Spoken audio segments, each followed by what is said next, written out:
जी धारणा ध्यान समाधि को एकाठी कर रखे से संयमी, जी जम पांचटी जम को भल भाव पालन करे, निज चेतना को ऊर्ध्वमुखी करे, सी हूँ संयमी।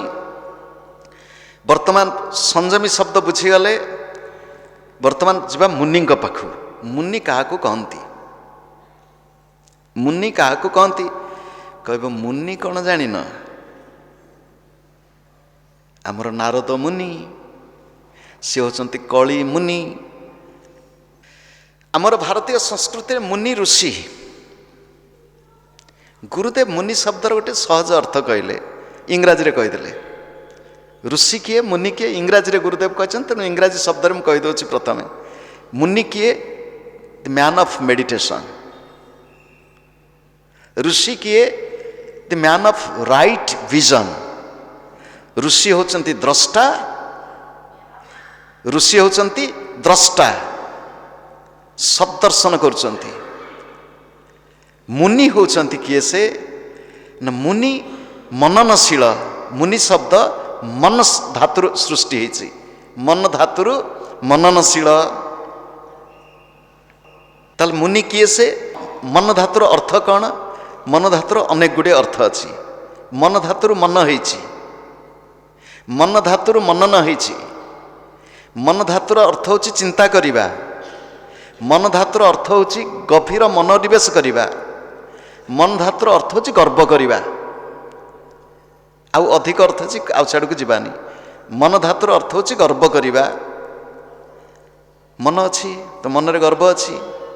मन धातुर अर्थ होछि गभीर अनुशीलन, गभीर मनोनिवेश करिबा, गभीर चिंता करिबा, मनन करिबा। भगवान आम समस्त को मन देइचंती।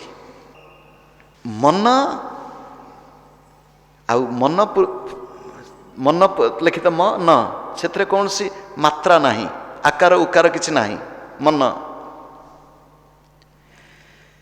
आम समस्तंकर मन अच्छी। मन अच्छी से मुनि किमिति हे गला? गोटा उकार लगिला, गोटा इकार लगिला। मन सहित गोटा उकार आउ इकार लागिगले से मुनि हे गला। मरे उकार, नरे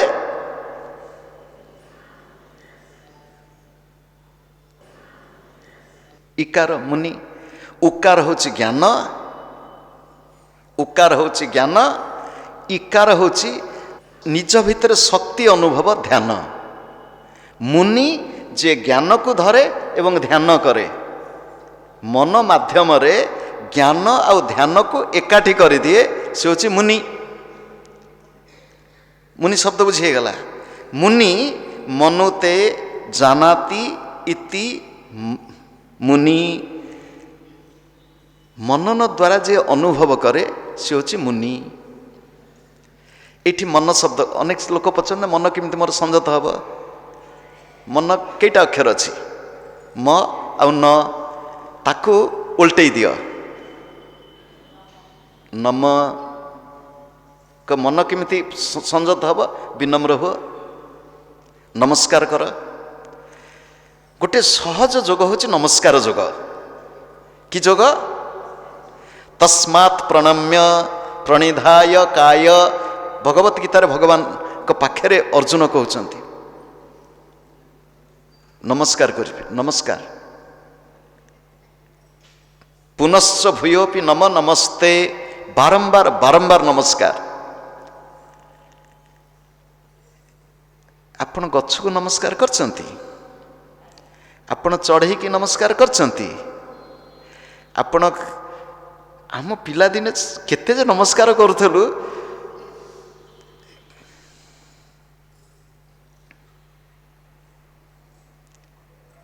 मोर गुरुदेव को तांको बापा कहले बापा गुरुदेव जानी पुओ सन्यासी हम, साधु हम। से पिला दिन से भेटे शिखई मंत्र शिखई। मंत्र शिखेले कौन? से शुणी शुणी मन गला। बाबा पाखे बसवे पूजा करने, सी बाबा से मंत्र पाठ करुवे, ये शुणुवे। छोट पिला मन टे एपट सेपट हो गले टे गुरुदेव को पाख प्रसाद पकईदेवे, पुणी मन ठीक बाट चली आसु। गुरुदेव को गीत शिखे शिखे ज्योतिष विद्या शिखेदेले बापा। ଗୀତରେ ଗୀତରେ ଜ୍ୟୋତିଷ ଶିଖେଇ ଦେଲେ। ତ ଗୁରୁଦେବଙ୍କୁ ତାଙ୍କ ବାପା ଶିଖଉଛନ୍ତି ନମସ୍କାର। କହିଲେ ଗୋଟେ ଗଧ, ଆଗରୁ ସବୁ ଧୋବା ମାନେ ଗଧ ରଖୁଥିଲେ, ଗଧ ପିଠିରେ ମଇଳା ଗାମୁଛା ଯାଉଥିବ ଲୁଗା, ଧୋବା ପିଠିରେ ଯଦି ଗେରୁଆ କପଡ଼ା ଥିବ, ଯଦି ଦେଖିଥିବ ଧୋବାକୁ ମୁଣ୍ଡିଆ ମାରିଦେବ, ଗଧକୁ ଗଧକୁ ଗଧକୁ ମୁଣ୍ଡିଆ ମାରିଦେବ। ଗେରୁଆ କପଡ଼ା ଦେଖିବ ଯୋଉଠି ମୁଣ୍ଡିଆଟେ ମାରିଦେବ। କ'ଣ ଆଜିକାଲି ତ ଯେତେ ଠକୁଟାକୁ ସିଏ ତ ଠକ ହେଲା, ମୋର କ'ଣ ଅଛି, ମୁଁ କ'ଣ ତା ପାଖକୁ ଯାଉଛି କି? ଅତି କମ ତ ମାନସିକ ଭାବରେ ମୁଣ୍ଡିଆଟେ ମାରିଦେବି, ମାନସିକ ଭାବରେ ମୁଣ୍ଡିଆ ମାରିଦେବି। ଗୁରୁଦେବଙ୍କ ସହିତ ଗୋଟିଏ ଗାଡ଼ିରେ କଟକ ଭିତର ଦେଇ ଯାଉଛୁ, ମୋର ବି ଲକ୍ଷ୍ୟ ନାହିଁ, କାରଣ ଗୁରୁଦେବ ବସିଛନ୍ତି ପଛ ସିଟ୍ରେ, ଆଗ ସିଟ୍ରେ ଆମେ ବସିଛୁ। ତେଣୁ ଗୁରୁଦେବ ଯେତେବେଳେ ଅଛନ୍ତି ପଛକୁ ତ ବୁଲି ଅନେଇବାକୁ, ଗୁରୁଦେବ କହିବେ ସିଧା ବସନ୍ତୁ, ଆଗ ସିଟ୍ରେ ସିଧା ହେଇକରି ବସିବ, କହିବେ ଦୃଷ୍ଟି ଟିକେ ଉପରକୁ ରଖନ୍ତୁ। ସେ ଗାଡ଼ି ଭିତରେ ବସିଥିଲା ବେଳେ ସିଧା ହେଇକରି ବସିବ। ସେପଟରେ ଟଣା ଗାଡ଼ିରେ ଜଣେ ସାଧୁଙ୍କୁ ଟାଣି ଟାଣିକା ନେଉଛନ୍ତି ଟଣା ରିକ୍ସାରେ। ଗୁରୁଦେବ ହାତ ଯୋଡ଼ିକି ପ୍ରଣାମ, ଗାଡ଼ି ଭିତରୁ ତାଙ୍କୁ ଖାଲି ଦେଖି, ସିଏ କ'ଣ ତାଙ୍କୁ ଦେଖେଇବା ପାଇଁ ପ୍ରଣାମ କି? କହିଲେ ବାପା ଦେଖନ୍ତୁ, ଏଇଭଳି ସନ୍ଥଙ୍କୁ ଦର୍ଶନ କଲେ ପୁଣ୍ୟ। ଅନେଇଦେଲି, ଟଣା ଗାଡ଼ିରେ ବିଶ୍ୱନାଥ ବାବାଙ୍କୁ ଟାଣି ଟାଣିକା, ଚାନ୍ଦିନୀ ଚୌକର ବିଶ୍ୱନାଥ ବାବା ମହିମା ଧର୍ମ, ଟଣା ରିକ୍ସା ଗାଡ଼ିରେ ଟାଣି ଟାଣିକା ନେଉଛନ୍ତି। ଗୁରୁଦେବ ହାତ ଯୋଡ଼ିକିରି ଗାଡ଼ି ଭିତରୁ ମୁଣ୍ଡିଆ। କହିବା ତାତ୍ପର୍ଯ୍ୟ ହେଉଛି, ଆମ ଭିତରେ ବିନମ୍ରତା କାହିଁ? ମନ ଯଦି ସଂଯତ ହେବ ଚାହୁଁଛୁ, ତାହେଲେ ନମ୍ର ହୁଅ, ନମ। ବିନମ୍ରତା କାହିଁ? ଅହଙ୍କାର ତ ପଶିଯାଉଛି। ମନ ଶବ୍ଦର, ମନ ଧାତୁର ଗୋଟେ ହେଉଛି ଗର୍ବ ଅହଙ୍କାର, ଗୋଟେ ହେଉଛି ମନନ କରିବ। ତ ମନ ଶବ୍ଦର, ମୁନି ଶବ୍ଦର ଅର୍ଥ ହେଉଛି ମୌନବ୍ରତୀ, ବାଚମ୍ ୟମଃ ମୁନି। ମୌନବ୍ରତୀ, ଯାହାର ବାକ୍ୟ ଉପରେ ସଂଯତ ଅବସ୍ଥା ଅଛି, ବାକ୍ୟ ଉପରେ ସଂଯତ ଅବସ୍ଥା। ଆମମାନଙ୍କର ବାକ୍ୟ ଉପରେ କେଉଁଠି ସଂଯତ ଅବସ୍ଥା ଆସୁଛି? କହୁ କହୁ ତେତେବେଳେ ରାଗି ଯାଉଛୁ, ଏପଟ ସେପଟ କହିଦେଉଛୁ, ହଉନି। ଭଗବତ ଗୀତାରେ ଭଗବାନ ମୁନି ଶବ୍ଦର ପରିଭାଷା ନିଜେ ଦେଇଛନ୍ତି ଏଇ ଅଧ୍ୟାୟରେ। ଏଇ ଅଧ୍ୟାୟରେ ଭଗବାନ ନିଜେ ମୁନି ଶବ୍ଦର ପରିଭାଷା ଦେଇଛନ୍ତି 56 ନମ୍ବର ଶ୍ଲୋକ। କିଏ ସେ ମୁନି? ସେ ଶ୍ଲୋକଟିকে ଆମେ ଟିକେ ପାଠ କରିନେବା, ଅତି ଚମତ୍କାର ଶ୍ଲୋକ। ଦୁଃଖେଷୁ ନିବିଦ୍ବିଘ୍ନ ମନଃ ସୁଖେଷୁ ବିଗତ ସ୍ପୃହଃ वीतराग भय क्रोधः स्थितधीर्मुनिरुच्यते। दुखेषु अनुद्विग्न मना, दुख आसिले से उद्वेगग्रस्त हुए नहीं। जीवन में दुख आसब ना नहीं? एभली कौन सी व्यक्ति अछंती कि जहांक जीवन में दुख आसीनी? दुख आसब, कि दुख आसिले भांगी पड़ा नहीं। सुखेषु विगत स्पृह, सुख आसिले फुली उठा नहीं। सुखेषु विगत स्पृह वीतराग भय क्रोध, वीतराग वीत भय वीत क्रोध। वीत शब्द अर्थ विगत, राग अर्थात आसक्ति, आसक्ति शून्यता, भय शून्यता, क्रोध शून्यता। यही भली भाव जहाँ भितर अच्छी स्थित धी, जार बुद्धि टिके स्थिर होइछि, सेही भली लोक को कौन कहती? मुनि बोली कहती। प्राचीन काल रे मुनि माने, ऋषि माने आश्रम कर रहुथिले। मुनि आश्रमर गोटे लक्षण थिला। ये लक्षण विषय केतोटी शास्त्र मुनि आश्रमर लक्षण, सेठु मुनि लक्षण जना पड़ जाव। अतिथि पूजा, शास्त्र शब्द सब हरिण विश्वास, हरिण विश्वास संस्कृत शब्द। शुण, ହିଂସ୍ର ଜନ୍ତୁ ଶାନ୍ତତା, ଯଜ୍ଞ ଧୂମ, ବଳକଳ, ବୃକ୍ଷ, ସୁଶୋଭିତ ମୁନି ଆଶ୍ରମ। ଆପଣ ଦେଖନ୍ତୁ କ'ଣ କ'ଣ ଲେଖା ହେଇଛି। ପ୍ରଥମେ ଲେଖା ହେଇଛି ଅତିଥି ପୂଜା। ମୁନିମାନଙ୍କ ଆଶ୍ରମରେ ଅତିଥି ପୂଜା। ମୁନିଙ୍କ ଆଶ୍ରମରେ ଅତିଥି ପୂଜା। ହରିଣ ବିଶ୍ୱାସ। କେବ ହରିଣ ବିଶ୍ୱାସ ହେଉଛି କ'ଣ? ସେଠି ଜଙ୍ଗଲ ଭିତରେ ତ ଆଶ୍ରମ, ଆଶ୍ରମର ବାଡ଼ ଫାଡ଼ କିଛି ନଥିଲା। ଆଜିକାଲି ପାଚିରିଟିଏ ନଦେଲେ, ବାଡ଼ ଫାଡ଼ କିଛି ନାହିଁ, ବାଡ଼ ଫାଡ଼ କିଛି ନାହିଁ ମାନେ ତା ଭିତରକୁ ହରିଣ ଆଦି ନିରୀହ ପ୍ରାଣୀମାନଙ୍କର ଅବାଧ ପ୍ରବେଶ। ଅବାଧ ପ୍ରବେଶ ହେଇଥିଲେ ମଧ୍ୟ ସେମାନଙ୍କ ଭିତରେ ଏତିକି ବିଶ୍ୱାସ, ମୁନିମାନଙ୍କର ଜୀବନଧାରା ଏମିତି ହେଇଥିବ, କିମ୍ବା ଆଶ୍ରମକୁ ଆସୁଥିବା ଆଗନ୍ତୁକ ମାନଙ୍କର ଜୀବନଧାରା ଏମିତି ହେଇଥିବ ଯେ ସେମାନଙ୍କର ମଧ୍ୟ ଭୟ ନଥିବ। ସେମାନେ ନିର୍ଭୟ, ନିର୍ବିକାର ବିଶ୍ୱାସ ସହିତ ବୁଲୁଥିବେ। ସେଠି ପୁଣି କୁହାଯାଇଛି ହିଂସ୍ର ଜନ୍ତୁ ଶାନ୍ତତା। ହିଂସ୍ର ଜନ୍ତୁ, ହରିଣ, ହରିଣ ପାଖକୁ ଯଦି ବାଘ, ସେମାନେ ସାଙ୍ଗ ହେଇକରି ବୁଲୁଥିବେ। କତେ ବାଘକୁ ଭୋକ ଲାଗିଲେ ପ୍ରଶ୍ନ ଆସିବ, ବାଘକୁ ଯଦି ଭୋକ ଲାଗିବ କ'ଣ କରିବ? ସେଠି ହିଂସ୍ର ଜନ୍ତୁଙ୍କ ଭିତରେ କ୍ରୂର ଭାବ ନାହିଁ। ଇଏ ହେଉଛି ମୁନିଙ୍କ ଆଶ୍ରମ। ଆମେ ତ ମଣିଷ ଭିତରେ କେତେ କ୍ରୂର ଭାବ। ମଣିଷ ଭିତରେ ଯୋଗସୂତ୍ରରେ ମହର୍ଷି ପତଞ୍ଜଳି କହୁଛନ୍ତି ଅହିଂସା ପ୍ରତିଷ୍ଠାୟାମ ତତ୍ସନ୍ନିଧୌ ବୈରତ୍ୟାଗ। ଯାହା ଭିତରେ ଅହିଂସା ଠିକ ଠିକ ଭାବରେ ପ୍ରତିଷ୍ଠିତ ହେଇଯିବ, ତା ସମୀପରେ, ତା ନିକଟରେ କୌଣସି ହିଂସ୍ର ପ୍ରାଣୀ ମଧ୍ୟ ଶାନ୍ତ ହେଇକରି ବସିଥିବେ। ତ ହିଂସ୍ର ଜନ୍ତୁ ଶାନ୍ତତା, ଯଜ୍ଞ ଧୂମ, ବଳକଳ, ପ୍ରାଚୀନ କାଳରେ ବଳକଳ ପରିଧାନ କରୁଥିଲେ। ବଳକଳ, ବୃକ୍ଷ, ଗଛ ଲତାରେ ସୁଶୋଭିତ ହେଇଥିଲା। ମୁନି, ବର୍ତ୍ତମାନ ମୁନି ଶବ୍ଦ ଏତିକି କହି ବର୍ତ୍ତମାନ ଏଇ ଶ୍ଲୋକ ଭିତରକୁ ପୁଣି ପଶି ଆସିବା। ଯା ନିଶା ସର୍ବଭୂତାନାଂ ତସ୍ୟାମ୍ ଜାଗର୍ତି ସଂଯମୀ ଯସ୍ୟାମ୍ ଜାଗ୍ରତି ଭୂତାନି ସା ନିଶା ପଶ୍ୟତୋ ମୁନେଃ। ଏର ଗୋଟେ ବାହ୍ୟ ଅର୍ଥ, ଗୋଟିଏ ଅନ୍ତର ଅର୍ଥ କରି ଆଜିର ଆଲୋଚନାର ପୂର୍ଣ୍ଣାହୁତି କରିବା। ବାହ୍ୟ ଅର୍ଥ, ବ୍ୟକ୍ତି ଭିତରେ କର୍ତ୍ତବ୍ୟ ଆଉ ଅଧିକାର। ପ୍ରତ୍ୟେକ ବ୍ୟକ୍ତି, ଆମେ ଜଣେ ବ୍ୟକ୍ତି, ଆମେ ଜଣେ ନାଗରିକ, ଆମର ପ୍ରତ୍ୟେକଙ୍କର କର୍ତ୍ତବ୍ୟ ଆଉ ଅଧିକାର ଅଛି।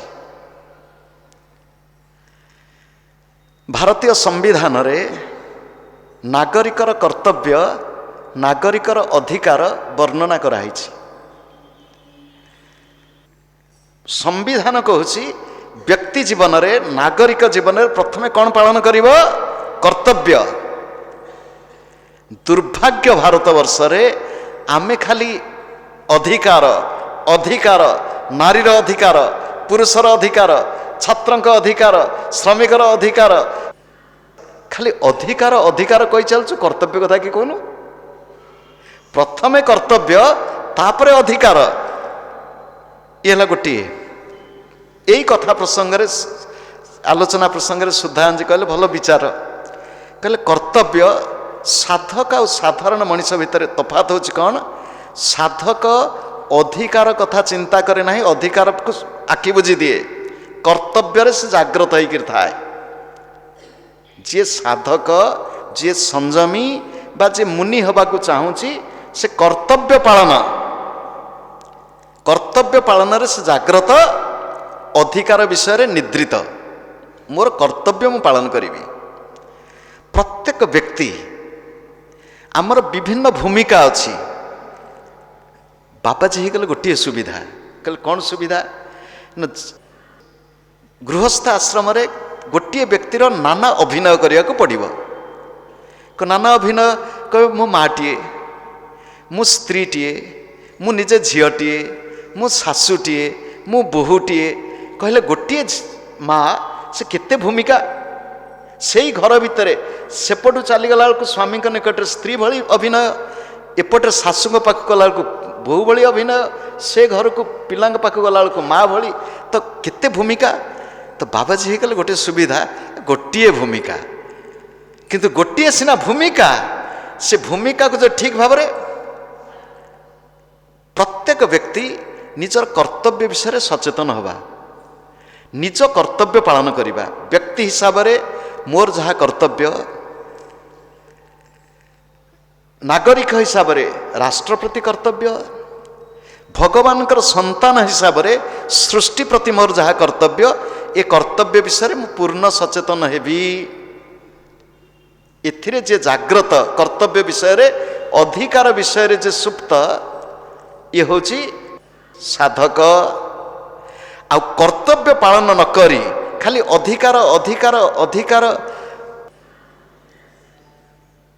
ये होचंती तथाकथित साधारण मनीष अधिकार साधकर अधिकार नहीं साधकर अधिकार नहीं शुणु साधकर स्वाधीनता नहीं कब साधकर स्वाधीनता नहीं आमे तो शुणुचु स्वाधीनता मनुष्यर जन्मगत अधिकार स्वाधीनता मनुष्यर जन्मगत अधिकार किंतु तमें स्वाधीनता टी जान अधिकार कथा कौट जान स्वाधीनता अर्थ निज मन निज इंद्रिय निजर चेतना को जे निज अधीन रखी स्व अधीन आत्मा अधीन स्व अर्थ आत्मा स्व अर्थात भगवान जे भगवान का अधीन आत्मा अधीन ताहा होची स्वाधीन जे इंद्रिय अधीन जे विषय अधीन जे भोग अधीन से तो पराधीन स्वाधीनता मनुष्यर जन्मगत अधिकार ये स्वाधीनता नुह खाली भोट टे दे दवा से गोटे दिन तुम स्वाधीनता टे थिला भोट टे दबा पर्यंत आ से थरे दे देछ 5 वर्ष पराधीन 5 वर्ष पराधीन गोटे केतोटी सेकेंड रो स्वाधीनता खाली भोट दबार स्वाधीनता सेतिकी पर स्वाधीनता अछि तात्पर्य होची साधकर स्वाधीनता नहीं जदि मु जने साधक बा साधिका स्वाधीनता नहीं स्वाधीनता अर्थात स्वेच्छाचारिता नहीं स्वाधीनता अर्थात तथाकथित मो मन है बुली जीवी ता नुह संयतमय जीवन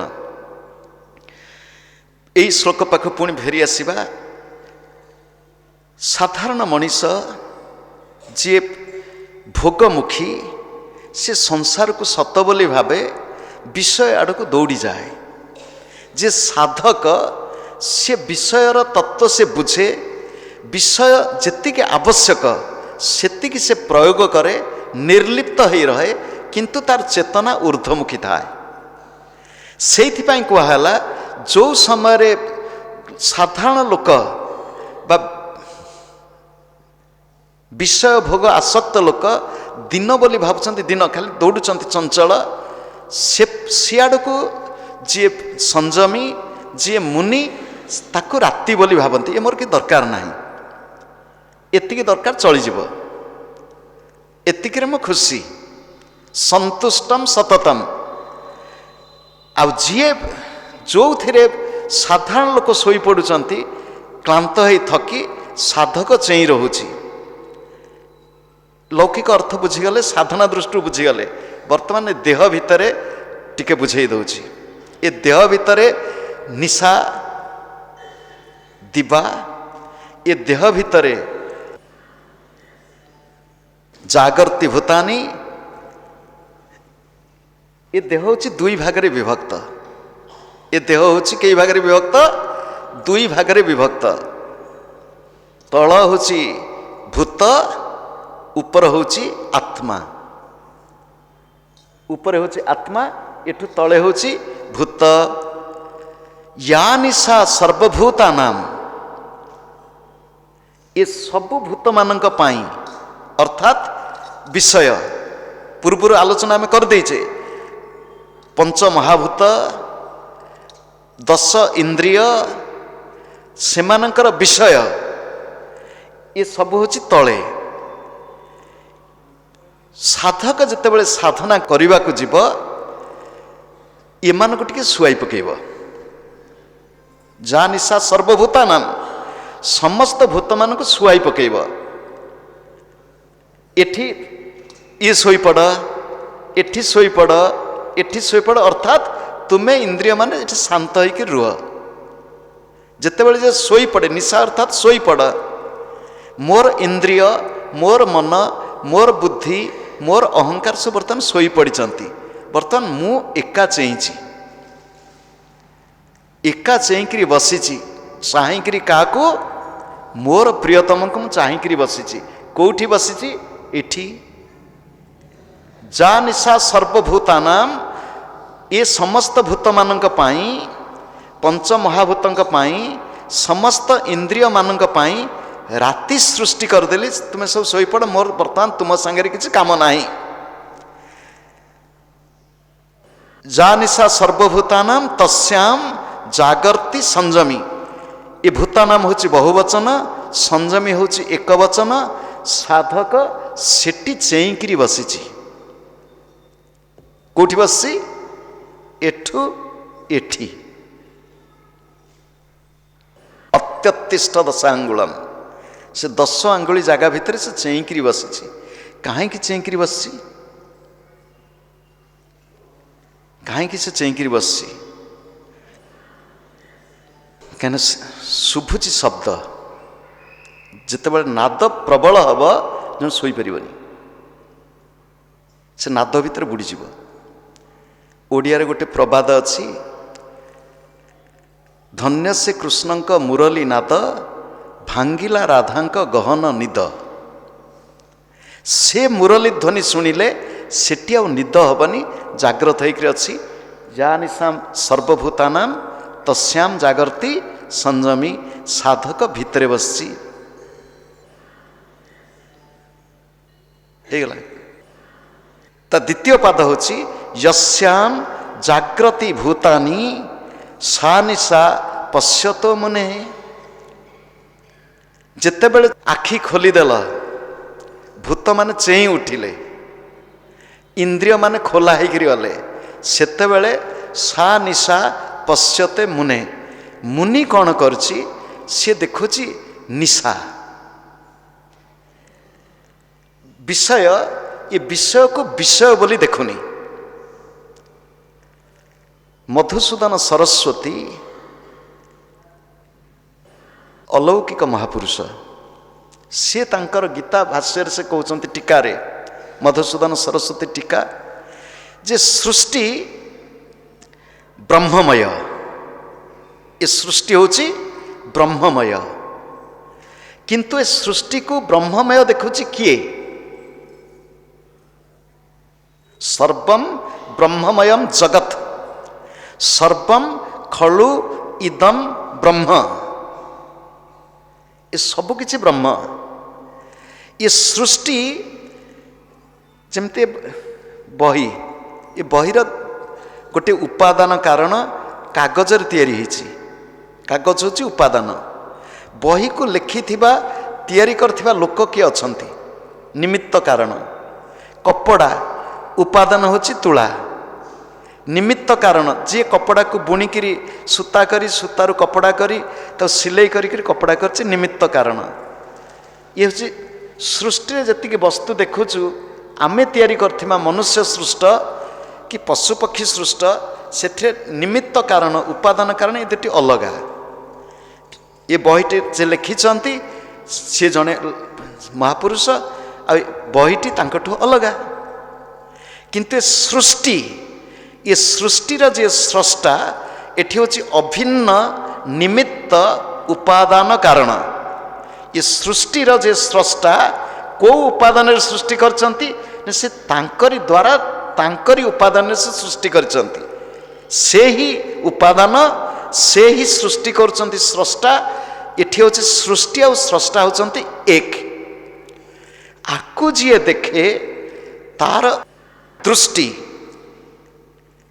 ତାକୁ କହନ୍ତି ବ୍ରାହ୍ମୀ ସ୍ଥିତି, ବ୍ରାହ୍ମୀ ଦୃଷ୍ଟି। ଆକୁ ଯିଏ ଦେଖିପାରେନି ସିଏ ଦେଖୁଛି ମୋର ତୋର, ସିଏ ଦେଖୁଛି ପ୍ରିୟ ଅପ୍ରିୟ, ସିଏ ଦେଖୁଛି ଲାଭ କ୍ଷତି, ସିଏ ଦେଖୁଛି ଶୀତ ଉଷ୍ଣ, ସିଏ ଦେଖୁଛି ସଫଳତା ବିଫଳତା, ଏ ପ୍ରଶଂସା ନିନ୍ଦା, ଏ ଦୁଇଟାକୁ ଧରିରେ ବସିଛି। ସିଏ ହେଉଛି ଗୋଟେ ହେଉଛି ବ୍ରହ୍ମମୟ ସୃଷ୍ଟି, ଗୋଟେ ହେଉଛି ଭୂତମୟ ସୃଷ୍ଟି। ବ୍ରହ୍ମମୟ ସୃଷ୍ଟି ସଂଯମୀ ସାଧକ ମୁନି ସେମାନଙ୍କ ଦୃଷ୍ଟିରେ ସୃଷ୍ଟି ହେଉଛି ବ୍ରହ୍ମମୟ। ସାଧାରଣ ମଣିଷ ଯିଏ ଦେଖିପାରୁନି ଠାକୁରଙ୍କୁ, ସେ ଜାଣିପାରୁନି, ସିଏ ଭାବୁଛି ସିଏ ମୋର ଶତ୍ରୁ।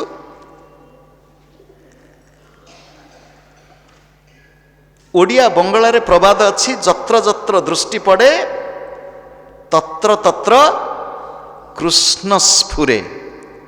ଯୋଉଠି ଯୋଉଠି ଦୃଷ୍ଟି ପଡ଼ିବ ସେଠି ମୁଁ ଠାକୁରଙ୍କୁ ମନେ ପକେଇବି। ଯଦି ଆମେ ଠାକୁରଙ୍କୁ ମନେ ନ ପକେଇ ପାରୁଛୁ ତାହେଲେ ଆମେ ଭୂତମାନଙ୍କ ଫାନ୍ଦରେ ପଡ଼ିଛୁ। ଯଦି ଠାକୁରଙ୍କୁ ମନେ ପକେଇଦେଲୁ ତାହେଲେ ଆମେ ସଂଯତ, ଆମେ ମୁନି। ଧୀରେ ଧୀରେ ଆମ ଭିତରେ ଏଇ ଅବସ୍ଥାକୁ ବଢ଼େଇବାକୁ ପଡ଼ିବ। ଆମ ଭିତରେ ଯଦି ଏଇ ଅବସ୍ଥାକୁ ବଢ଼େଇବା ତାହେଲେ ଆମେ ଧୀରେ ଧୀରେ ନିଜକୁ ସଂଯତ କରିପାରିବା। ଦେଖ, ଭଗବତ ଗୀତାରେ ଭଗବାନ ଏକ ସ୍ଥିତପ୍ରଜ୍ଞର ଦୃଷ୍ଟାନ୍ତ ଦେଇ ଏକ ଆଦର୍ଶ ପୁରୁଷର ଲକ୍ଷଣ ଦେଖାଇ ଦେଉଛନ୍ତି, ଆମମାନଙ୍କ ପାଇଁ ପ୍ରେରଣା ଦେଉଛନ୍ତି। ଆମମାନେ ମଧ୍ୟ ସେଇଭଳି ଅବସ୍ଥାକୁ ଧୀରେ ଧୀରେ ଯାଇପାରିବା। ସେଇଭଳି ଅବସ୍ଥାକୁ ଆମମାନେ ଧୀରେ ଧୀରେ ଯାଇପାରିବା, ଅସମ୍ଭବ ନୁହଁ। ଆମମାନଙ୍କ ଭିତରେ ପ୍ରତ୍ୟେକ ବ୍ୟକ୍ତି, ମୋ ଭିତରେ ଟିକେ ସଂଯତ ଅବସ୍ଥା ଆସୁ, ମୋର ଆବଶ୍ୟକତା ଟିକେ ସୀମାଙ୍କନ କରିଦିଏ, ମୋର ଜୀବନ ଟିକେ ସରଳ ହେଇଯାଉ, ଲୋକେ କ'ଣ ଭାବିବେ ମୋର ଦରକାର ନାହିଁ। ଭଗବାନଙ୍କ ଦୃଷ୍ଟିରୁ, ଗୁରୁଙ୍କ ଦୃଷ୍ଟିରୁ ମୁଁ ଯଦି ଠିକ୍ ଅଛି ସବୁ ମୋର ଠିକ୍। ଲୋକ କହିବେ ନହେଲେ କେମିତି ହେବ, ଲୋକ କହିଲେ ଏଇଆ ନହେଲେ କେମିତି ହେବ, ମୋର ଆବଶ୍ୟକତା ନାହିଁ। ଏଇଭଳି ଅବସ୍ଥା ଆମ ନିକଟକୁ ଆସୁ। ଏଇ କଥାକୁ ପ୍ରେରଣା ଦେବାକୁ ଯାଇ ଅର୍ଜୁନଙ୍କୁ ଉପଲକ୍ଷ୍ୟ କରି ଆମ ସମସ୍ତଙ୍କୁ ଭଗବାନ ଏ ମନ୍ତ୍ରରେ ଉପଦେଶ ଦେଉଛନ୍ତି। ସାଧାରଣ ଲୋକ ବାହ୍ୟ ଚାକଚକ୍ୟ ଦେଖି ଢଳି ପଡ଼ୁଥିଲା ବେଳେ ନିଜେ ଢଳି ପଡ଼ିବା ନାହିଁ। ସାଧାରଣ ଲୋକ ବାହ୍ୟ ବସ୍ତୁ, ବାହ୍ୟ ବିଷୟ ପ୍ରତି ପାଗଳା ହେଇ ଦୌଡ଼ୁଥିଲା ବେଳେ ଟିକେ ସ୍ଥିର ହେଇକି ଚିନ୍ତା କରି ମୋର ଦରକାର କି ନାହିଁ, ମୁଁ ଟିକେ ନିଜକୁ ସଂଯତ କରିବି, ନିଜେ ଟିକେ ଧ୍ୟାନ କରିବି, ନିଜେ ସାଧକ ସାଧିକା ହେବି।